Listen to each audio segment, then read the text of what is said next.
अस्सलाम वालेकुम। तो बच्चों, यहाँ पर हमारा नज़म का हिस्सा शुरू हो गया है, जिसमें हम पहली हमद को बारे में जानेंगे, जिसे जगन्नाथ आज़ाद ने लिखा है। तो चलिए हम इसके बारे में थोड़ा पढ़ के देखते हैं। हिस्सा नज़म। इंसान आम गुफ्तगू और तहरीर में जो ज़ुबान इस्तेमाल करता है वो नस्र कहलाती है। नज़्म अदबी इजहार की ज़ुबान के इस्तेमाल की एक सूरत है और शायरी की एक किस्म है। नज़्म मुख्तलिफ सूरतों में ज़ाहिर होती है, जिन्हें नज़्म की हैत कहा जाता है। हैत हियत नज़म में मिसरों की तादाद और काफ़ियों की तरतीब से अपनी पहचान बनाती है। नज़्म की वाज़ेह पहचान ये भी है कि इसका एक उन्वान होता है, जैसे इस हिस्से की नज़में हैं हमद, एकता की आवाज़, मेरा सफ़र वगैरह। बाज़ नज़में अपने मौज़ूआत से भी पहचानी जाती हैं, जैसे गज़ल, कसीदा, मरसिया, मसनवी वगैरह, जिनके बारे में आप पढ़ेंगे। तो यहाँ पर पहली हम हमद देखेंगे। ये पहली हमद है जिसे जगन्नाथ आजाद ने लिखी है। तो पहली बात में हम जानेंगे, हम अपने सिरों पर ऊंचा आसमान और उसमें चमकते हुए सूरज, चांद, सितारे देखते हैं। उन्हें किसने बनाया है? दिन रात बदलते हैं, गर्मी, सर्दी और बारिश के मौसम आते जाते हैं। जमाने के इन मौसमों को कौन बदलता है? फूलों की महक और फलों की मिठास का हम मजा लेते हैं। फूलों में महक और फलों में शीरनी कौन पैदा करता है? फूलों पर मंडलाती तितलियां हमें भली मालूम होती हैं। उनके परों पर रंग कौन भरता है? जमीन पर बड़े बड़े पहाड़ किसने बनाए हैं? दरियाओं में आबे रवां, आसमां से बरसती बारिश और समंदरों में हजारों मील फैला हुआ पानी किसने बनाया है?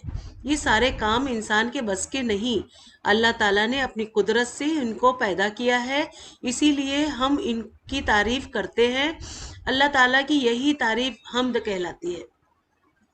इन चीज़ों को देखकर अल्लाह की ज़ात पर यकीन पुख्ता हो जाता है। कायनात में फैली हुई बेशुमार अशिया को देखकर आदमी हैरान होता है और इसी हैरानी में बेसाख्ता उसकी ज़ुबान अल्लाह की तारीफ करने लगती है। झेल की हमद में शायर हैरानी के साथ कुदरत की निशानियों पे खुदा के जलवों को देख रहा है। अब जान पहचान में हम जानेंगे, जगन्नाथ आज़ाद दिसंबर 1918 में गैर मुनक़िस्म पंजाब के शहर ईसा खील में पैदा हुए। उनकी वालिद तलोक चंद महरूम उर्दू के मशहूर शायर थे। जगन्नाथ आज़ाद ने फ़ारसी अदब में एमए करने के बाद सहाफ़ी की हैसियत से अपनी खिदमत का आगाज़ किया। तक़सीम हिंद के बाद वो हिंदुस्तान चले आए और महानामा आजकल के नायब सदर, नायब मुदीर मुकर्रर हुए। सरकारी मुलाजिमत से सबकदोशी के बाद जम्मू यूनिवर्सिटी में शोबा उर्दू के सदर के ओहदे पर फायज हुए। उनकी तकरीबन 15 शेरी मजमूए शाये हो चुके हैं, जिनमें बेकरां, वतन में अजनबी और सितारों से आगे मशहूर है। अल्लामा इकबाल की हयात खिदमत पर तहकीकी और तनकीदी कामों की वजह से आज़ाद को इकबालियात की माहिरीन में शुमार किया जाता है। इकबाल और मगरबी फ़लसफ़ा उनकी अहम किताब है। 24 जुलाई 2004 को जम्मू में उनका इंतकाल हुआ। तो चलिए अब उनकी नज़म पढ़ के हम देखेंगे। रंग व बू तक तुझे देखूं कि खिज़ा तक देखूं, रंग व बू तक तुझे देखूं कि खिज़ा तक देखूं, मैं तेरा हुस्न जो देखूं तो कहाँ तक देखूं। अपने माहौल में देखूं कि सितारों से उधर, तू ही तू मुझको नजर आए जहाँ तक देखूं। मौजे दरिया की कसम, बादे बहारा की कसम, तेरी रफ्तार को अब और कहाँ तक देखूं। आज तक तुझको जो देखा तो यकीन तक देखा, अब तमन्ना है कि मैं तुझको गुमा तक देखूं। सुबह का नूर, शफक शाम की, जुल्मत शब की, मैं तेरे हुस्न के 100 रंग कहाँ तक देखूं। दिल की दुनिया में तू मैं तुझ दिल की दुनिया में तो मैं तुझको बहुत ढूंढ चुका, दिल की दुनिया में तो मैं तुझको बहुत ढूंढ चुका, अब तेरा हुक्म जहाँ तक हो वहाँ तक देखूं। क्यों ना कुर्बान तसव्वुर हूँ मैं आज़ाद के आज, क्यों ना कुर्बान तसव्वुर हूँ मैं आज़ाद के आज, नूर ही नूर नज़र आए जहाँ तक देखूं। तो चलिए हम इस नज़्म का खुलासा देख लेते हैं। इस नज़्म में शायर ने खुदा की तारीफ करते हुए कायनात में बिखरी हुई उनकी निशानियों पर हैरत का इजहार किया है। खुदा की कुदरत सिर्फ रंगों और निकहतों के मौसम बहार ही में नुमाया नहीं है, बल्कि खिजा में भी खुदा की कारीगरी जलवागर है। शायर कहता है कि खुदा का हुस्न उसके आसपास के माहौल में भी है और सितारों से आगे भी है। शायर को हर जगह खुदा की कुदरत और हुस्न का जलवा नजर आता है। शायर कहता है कि ऐ खुदा, मैं तुझे कहाँ कहाँ देखूं।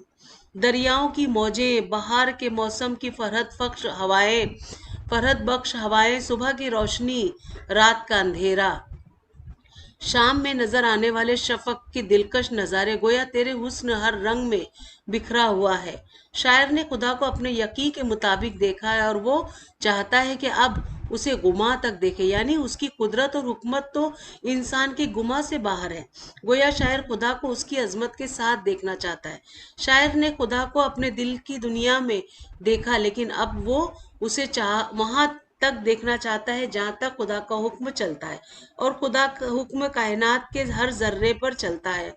शायर खुदा की अजमत के इस तसव्वुर पर कुर्बान हो जाना चाहता है, जिसके सबब उसे कायनात के हर जर्रे में खुदा की कारीगरी और हुस्ने दिखाई देता है। तो चलिए मानी व इशारात भी हम देख लेते हैं इस नज़म की। तो यहाँ है इकबालियात, यानी अल्लामा इकबाल के कलाम के अफहाम व तफहीम। रंग व बू, मुराद बहार का मौसम। बाद बहार, मौसम बहार की हवा। यकीन तक देखना, यानी मुराद कायनात को देखकर अल्लाह ताला की ज़ात पर यकीन किया।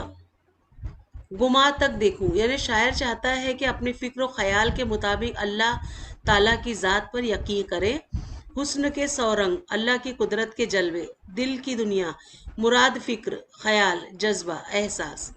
तो बच्चों, यहाँ पर हमारा पार्ट 1 ख़त्म होता है। मैं उम्मीद करती हूँ आपको अच्छा लगा होगा, और सब लेसन अच्छा लगा हो तो प्लीज़ मेरे चैनल को सब्सक्राइब करिए, लाइक करिए, और अपने उर्दू मीडियम के बहुत सारे दोस्तों में ज़रूर शेयर कर दीजिए। तो बच्चों, मिलते हैं अगली वीडियो में नए लेसन के साथ। तब तक के लिए बाय बाय, टेक केयर।